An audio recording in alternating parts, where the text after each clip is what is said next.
मैं आमंत्रित कर रहा हूँ राष्ट्रीय बौद्ध महासभा के राष्ट्रीय अध्यक्ष संस्थापक महोदय माननीय धर्मप्रकाश भारती जी आए और आज के वेबिनार का अपना अध्यक्ष जी उद्बोधन प्रस्तुत करें। माननीय राष्ट्रीय अध्यक्ष महोदय। सभी संत गुरुओं को नमन करते हुए आदरणीय हमारे राष्ट्रीय आचार्य जी, आदरणीय हमारे कार्यवाहक अध्यक्ष जी, देश भर से जुड़े सभी राष्ट्रीय बौद्ध महासभा के जिम्मेवार साथियों को मेरा सादर नमो बुद्धाय जय।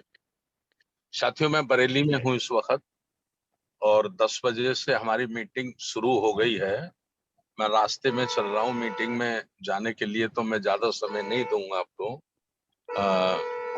कल जिला संबल में प्रोग्राम था, बहुत अच्छा प्रोग्राम हुआ, पहली बार प्रोग्राम था और वहां हमारी एक छोटी सी कार्यकर्ता उर्मिला सागर जी ने आयोजन किया और मैंने कहा था कि 15-20 लोग आप केवल बुला लेना, लेकिन उन्होंने कहा सर जब मैंने मीटिंग बुलाई आपके कार्यक्रम के लिए तो मुझे लोगों ने कहा कि भारती साहब पहली बार हमारे संबल में आ रहे हैं और पहली बार हम ऐसा नहीं करेंगे कि 15-20 लोग बुला लें, हमको ठीक से प्रोग्राम करना चाहिए।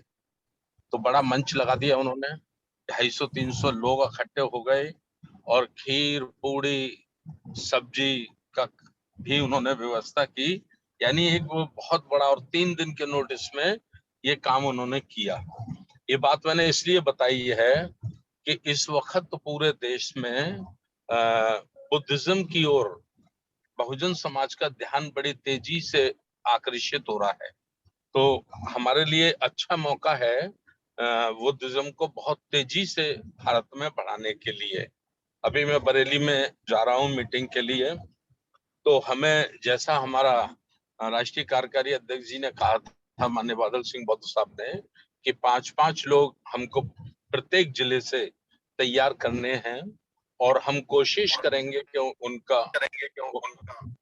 उनका प्रशिक्षण माननीय हमारे राष्ट्रीय आचार्य जी लेंगे। और अब जो जिम्मेवारियां हम लोगों को देनी है वो खास करके प्रशिक्षण के बाद उनका थोड़ा टेस्ट लेकर ही संगठन की जिम्मेवारी देनी है। तो इसलिए ये है। दूसरा, हमारे राष्ट्रीय आचार्य जी ने कहा कि मुझसे कोई भूलवश गलती हुई है कि मैं सीधा प्रोग्राम ले लेता हूं, तो मैं आचार्य जी से निवेदन करता हूं, अगर उन्हें ठीक ध्यान होगा तो मैं, अच्छी बातें नहीं होगा तो उन्हें याद दिलाना चाहता हूं कि आप सदैव सीधा प्रोग्राम कभी नहीं लेते थे। मैंने ही आपसे निवेदन किया था, मैंने ही आपसे निवेदन किया था कि टाइम मेरे पे बहुत कम है, माननीय आचार्य जी आप सीधा समय ले लिया करो अपनी सुविधा अनुसार और सीधा अपना टाइम दे दिया करो, तो हमारा बीच का समय बच जाएगा। तो ये मैं उन्हें याद दिलाना चाहता हूँ कि ये निवेदन मैंने ही खुद किया था और इस बात को सोच के किया था कि पहले व्यक्ति मुझसे बात करेगा, फिर मैं उस व्यक्ति से बात करूंगा, फिर मैं आचार्य जी को बताऊंगा, फिर आचार्य जी पे वो डेट खाली होगी कि नहीं होगी, तो एक लंबी प्रक्रिया हो जाएगी। तो लंबी प्रक्रिया में समय खामखा जाया होगा हमारा, तो वो समय बच जाए इसलिए मैंने खुद आदरणीय आचार्य जी से निवेदन किया था कि आप अपनी सुविधा अनुसार सीधा सीधा जो साथी आपसे समय लेते हैं आप उनको दे दिया करो। और जितने भी नेटवर्क के आरवीएम का, राष्ट्रीय बौद्ध महासभा का, उनको भी हमने बोल दिया था कि आचार्य जी से आप सीधी बात कर लिया करो और सीधा उनके सुविधा अनुसार आप उनका समय ले लिया करो। तो मैं माफी के साथ ये निवेदन करता हूँ कि आपने कभी कोई गलती नहीं की और ये मेरा ही आपसे निवेदन था इस तरह से करने का, क्योंकि मुझे संगठन का लंबा चर्चा है और मैं कम समय में आदमी के दिल को पहचान लेता हूँ। तो दिल को पहचान लेता हूँ तो मैंने हम 1 वर्ष तो बात ही करते रहे थे आचार्य जी और हम, जब भी बालाघाट में मिलते थे रात को 12-12 बजे तक, 1-1 बजे तक मूवमेंट को लेके हमेशा बातें होती रहती थी। सरकारी कर्मचारियों के साथ बैठ के, इंजीनियर रावतकर साहब के साथ बैठ के, तो मैंने तो शुरू से ही ये पहचान लिया था कि आचार्य जी का जो ध्येय है, उनका मन है, उनकी चाहत है, वो 100% मिशनरी है। तो जब उनकी चाहत मिशनरी है तो फिर उनको ओपन होके वर्क करना चाहिए। तो ये मैं सभी साथियों को स्पष्ट कर देना चाहता हूँ, मैंने ही निवेदन किया था आचार्य जी से। जहां तक आजाद बौद्ध का संबंध है, तो आजाद बौद्ध शुरू से ही मुझे डाउटफुल लग रहे थे। शुरू से ही डाउटफुल लग रहे थे। क्यों डाउटफुल लग रहे थे? कि जब जब मैंने उन्हें कोई काम कहा तो उन्होंने नहीं किया। 100% 4 वर्षों में एक उदाहरण आजाद बौद्ध नहीं बता सकते कि मैंने भारती साहब के कहे काम को किया हो। तो मुझे ये लगता था कि मैंने संस्था बनाई है, मैं संस्थापक हूँ, सभी साथी मुझे सीनियर मानते हैं, लेकिन इसके बाद भी ये कभी मेरी बात नहीं मानते। और इस किस्म की एक दो बार आचार्य जी और हमारे बीच में भी बातचीत होती रही कि मैंने ये भी कहा कि संवेग जीवी की परिभाषा क्या है, हमको ये भी तय करनी चाहिए। संवेग जीवी के कर्तव्य क्या होते हैं, हमें ये भी तय करना चाहिए, तभी हमें सम्यक जीवी बनाना चाहिए। खैर, मैं उनके बारे में ज्यादा नहीं कहना चाहता क्योंकि समय नहीं है। मैं उत्तराखंड में मेरा प्रोग्राम था, काशीपुर में, और ये आजाद बौद्ध वहीं थे। तो मैंने इनको कहा कि कल मेरा बरेली में प्रोग्राम है, आप मेरे साथ चलिए बरेली। तो बोले ठीक है सर, चलते हैं। धम्मप्रिय एमआर भी मेरे साथ साथ थे उस प्रोग्राम में। तो मैंने रास्ते में इनको कहा कि आजाद जी, आप करना क्या चाहते हो? तो इन्होंने कहा साहब, धम्म का प्रचार प्रसार करना चाहता हूँ। तो मैंने कहा धम्म का प्रचार प्रसार आप करना चाहते हो तो देखो, आपको अनुशासन में रह के काम करना होगा और समर्पित होके आपको काम करना होगा, वरना आपकी जिंदगी ऐसे ही निकल जाएगी धक्के खाते हुए। हमारे 10,000 से ज्यादा भिक्खू धक्के खा रहे हैं पूरे देश में, ना तो वो अपना ही भला कर पाए हैं और ना ही समाज का भला कर पाए हैं। तो कुछ होगा नहीं बिना सिस्टम के और बिना डिसिप्लिन के। तो आजाद जी ने कहा सब बताएं मुझे क्या करना है। मैंने आपको ये करना है कि अब आप लौटकर नैनीताल नहीं, उत्तराखंड नहीं आएंगे, आपको मेरे साथ आगरा चलना है। सांची का प्रोग्राम हमको बढ़ चढ़कर करना है, पूरी ताकत से करना है। एक बहुत बड़ा मैसेज उसमें हम देश के लोगों को देना चाहते हैं। तो मैं आगरा में चल के आपको नई बिलोरो दिलाता हूँ, नई बिलोरो गाड़ी में आपको दिलाऊंगा। और इस बात का गवाह है धम्मप्रिय एमआर प्रशांत साहब, वो भी मेरे साथ थे जब मैंने ये बात कही थी। और आप वहां से नई गाड़ी लेकर चले जाना, और जाकर आप कमलेश बौद्ध जी से मैं बात कर लूंगा। आप उनके साथ बैठकर मध्य प्रदेश के सभी 53 जिलों में अपने प्रोग्राम लगा लेना। तो 53 जिलों से आपको काम कलेक्शन करना है उसके धम्म संगति के लिए, और वहां से बसों के द्वारा लोगों को निकालने की तैयारी करनी। बोले ठीक है साहब। रात को हमारे साथ सोए और सारा चलने से पहले ही साहब मैंने कहा भाई ठीक है चले जाओ। मुझे पूरे रास्ता इतना दुख हुआ, इतना दुख हुआ कि मैं 14 लाख रुपए की नई गाड़ी इस बंदे को दिलवा रहा हूँ, इसको धम्म के काम में लगा रहा हूँ, और ये फिर भी वो बात मानने के लिए तैयार नहीं है। चलिए कोई नहीं। उसके बाद फिर मैंने कमलेश बौद्ध से कहा कि मैंने कहा भोपाल संभाग है, तो ये इनको आपने 5,000 रुपए महीने में वहाँ मकान फ्लैट दिला रखा है, तो इनको भोपाल संभाग में लगाओ, ये भोपाल संभाग में काम करें। जब उन्होंने इनको भोपाल संभाग के लिए कहा तो ये दूसरे तीसरे दिन वहां से खाली करके और व्हाट्सएप पे बड़ा आपत्तिजनक कमेंट किया इन्होंने, आपत्तिजनक कमेंट कहकर ये नागपुर चले गए। नागपुर जाके तो नागपुर की यूनिट से मिले तो उन्होंने इनको एक करने लग गए। उसके बाद उड़ीसा के बाद फिर इन्होंने जम्मू कश्मीर के प्रोग्राम लगा दिए। हम रातों दिन मेहनत कर रहे थे, हमारे साथी मेहनत कर रहे थे कि हमें सांची का प्रोग्राम कामयाब करना है, और ये सबको प्रेरित कर रहे थे कि मेरे प्रोग्राम लगाइए, मेरे प्रोग्राम लगाइए, मेरे प्रोग्राम लगाइए। तो हमने जम्मू कश्मीर के साथियों को बोल दिया कि उनको ऐसा बोलो कि केंद्रीय कार्यालय से सर हमको आदेश दिला दीजिए।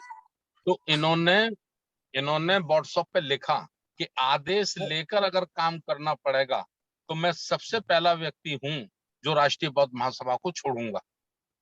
छोड़ वाह। दीजिए भाई, छोड़ दीजिए, इन्होंने लिखा।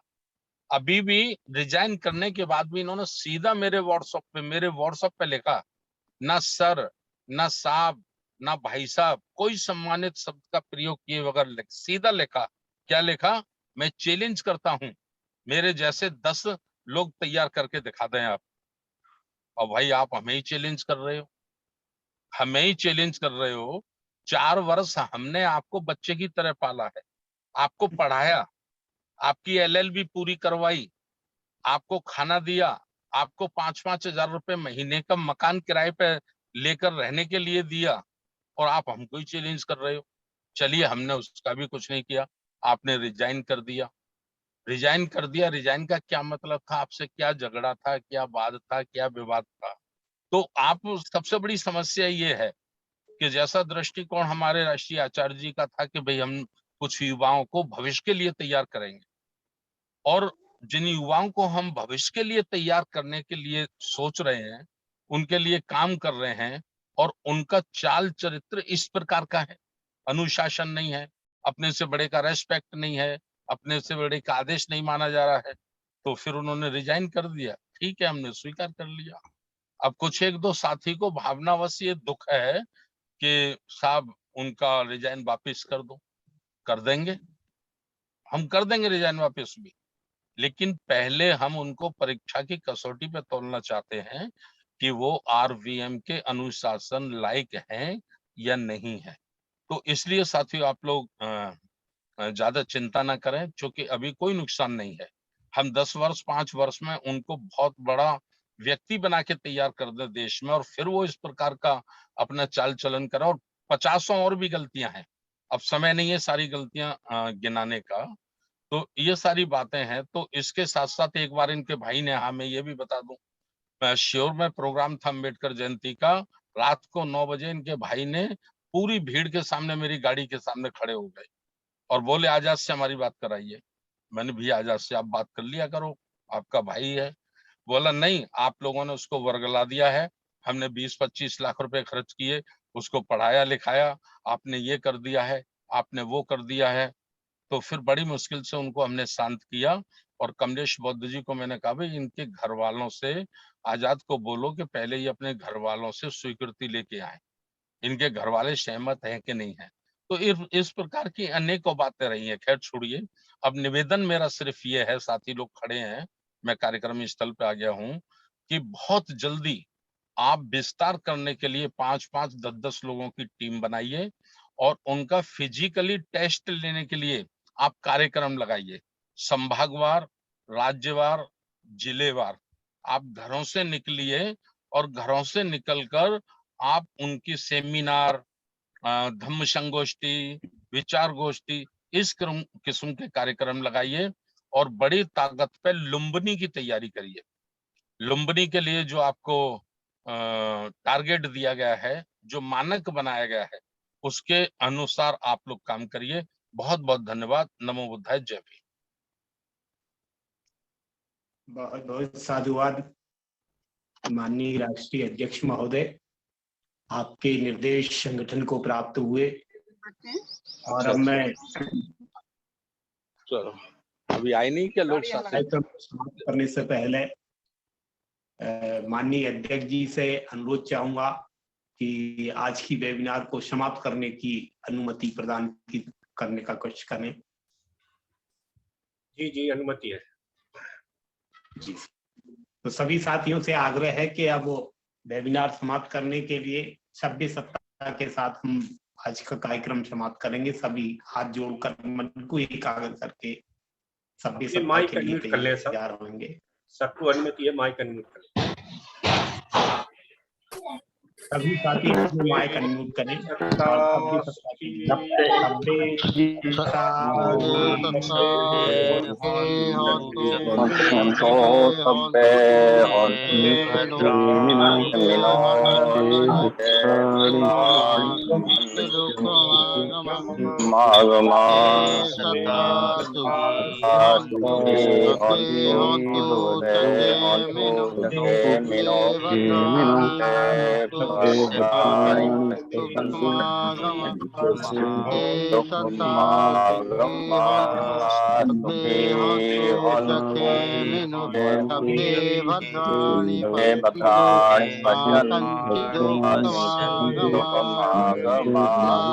सब जगत का सुखी रहे सब लोग